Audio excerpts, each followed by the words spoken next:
What's up, everybody? Good morning, good afternoon, good evening, and good night, depending on what time you are watching this live. Today is book 1 of my New Testament of my 66-day challenge, and it is the book Matthew. Matthew is big, and I broke it down to give you a quick summary, and I want to get straight into it. Let's go. Matthew was the author of the book, and this was book number 1 in the Old Testament. This will actually make book 40 in the 66 books, but considering it is in a New Testament, it is book number 1. This was written in 50 to 60 AD. The time period covering Matthew was 7 BC to 26 AD. The claims to fame is the first gospel in the New Testament.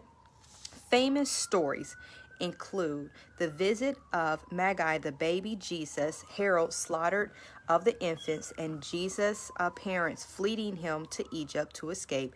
Jesus telling Peter that he will be primary on the building of a church upon this rock. Jesus pays tax by his disciplines, finding a fish with a coin in its mouth, and the story of Judas' suicide. The most famous stories include verses include Matthew's 11:28, Matthew's 28 and 19. Some important parts about Matthew is Matthew was writing to Jews to oppress the Gentiles, which is why his gospel is often quoted in the Old Testament. There are 68 references in the Old Testament about Matthew, about what he is talking about right now in his own book.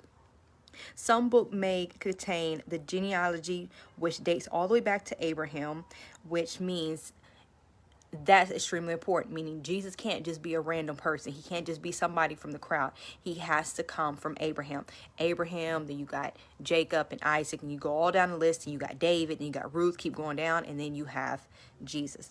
This book is also famous for considering the great This book is famous far as Matthew's 28 and 19. I would like to break down a few things so everybody can understand Matthew a little bit more. Focus on who Jesus is. The key is fulfillment. It is written to the Jewish believers. It comes in 5 parts within the what was I writing? Within the 5 parts, when you break down the 5 parts, you will get teaching, and then you get a narrative. After God teaches, after Jesus got done teaching, he then fulfilled everything that he teaches by giving you a narrative. So meaning everything that came before him in the Old Testament. Remember, the Old Testament is about the law, and it is about the prophecy of Jesus Christ coming. Now we are living in the day that Jesus Christ is here. So now he is here to fulfill every prophecy that was made under his name.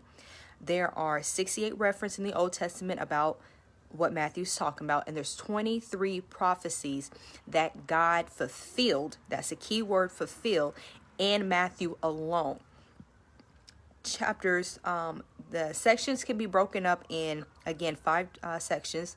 Section 1 will be chapters 5 to 9. Section 2 will be 10 to 12. Section 3 will be 13 to 17. Section 4 will be 18 to 19. Section 5 will be 23 to 28. Now, the chapters 1 through 5 is just the opening intro about Jesus. The intro is starting with Abraham, like I said, then David, then Jesus.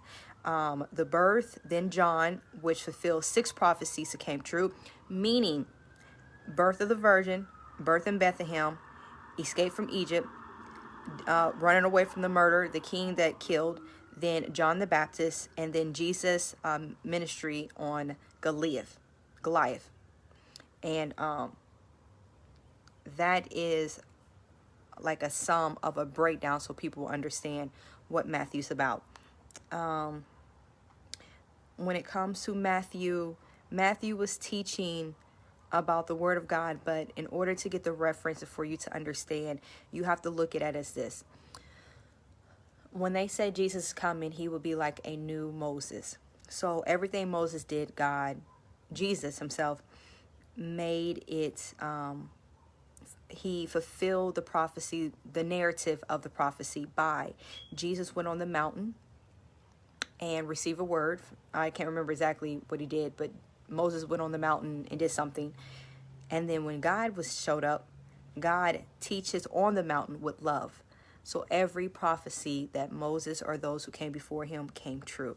Again, the key word about Matthew is fulfilled. If anything, after reading and studying and listening to the word of God, Matthew is all about fulfillment. It was about teaching the Jewish believers. It was about breaking down each prophecy, giving them a teaching and a narrative. It was about letting everyone know that he is not a random person. God promised Abraham, the king promised him everybody. He had to be in the bloodline, and due to that fact, he was. Again, it could be broken down in 5 sections, but within the 5 sections is about teaching a narrative. And the biggest word, the biggest key is about fulfillment. Matthew is about fulfillment. And that is all I have for you guys today in Matthew. You guys have a wonderful day, wonderful night, wonderful morning, wonderful evening, depending on what time it is you're watching it. All right, bye.